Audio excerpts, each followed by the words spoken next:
Hi guys, welcome to activity 2.7. We're on page 120 in the 8th grade book. This is a shift on perspective and beginning the adventure. You have your two learning targets. It says analyze and explain how the hero's journey archetype provides a framework for understanding the actions of a protagonist. Then you have number 2, develop coherence by using transitions appropriate to the task.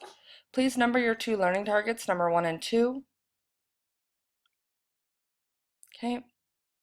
During this section, we're going to be reading pages 80 to 117. In the giver, we need to take notes for 5 vocabulary words in our vocabulary notebook and define them with your shoulder partner using context clues, a dictionary, or a cell phone. Before reading, please put your finger on before reading. What can you infer about the protagonist in this story? Make an inference based on relevant descriptions, example, appearance, thoughts, feelings, actions, and or dialogue. Support your inference with evidence from the text. Follow this format. So you need a topic sentence. State an important character trait. Then you need supporting detail evidence. Provide a transition, lead in where you're introducing the quote before, and specific examples that demonstrates the trait. Commentary or analysis. Explain the evidence that supports the trait. Commentary or analysis. Explain why the character trait is important to the story. In Unit 1, you studied the hero's journey archetype.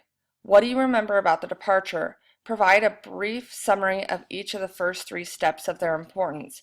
If you do not remember the first 3 steps, it is on page 16. You can flip back to 16 and put a brief synopsis of the first 3 steps. Then you're going to connect it to the giver. What is the call to adventure, refusal of the call, and the beginning of the adventure?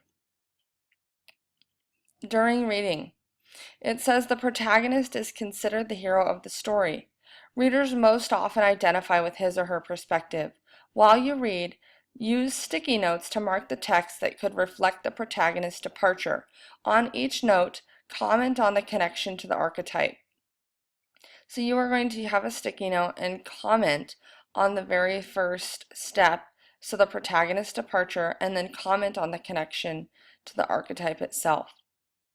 Number 4, continue to add your personal vocabulary list in your reader-writer notebook.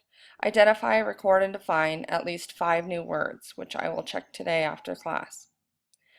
After reading, you're going to skim and scan the first half of the story and revisit your sticky notes to determine the beginning of the protagonist's journey, the departure.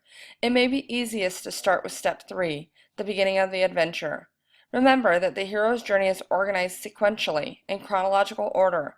Although some steps may occur at the same time or not at all, this means that once you connect a step to the story, the next step in the journey must reflect an event that occurs later in the story.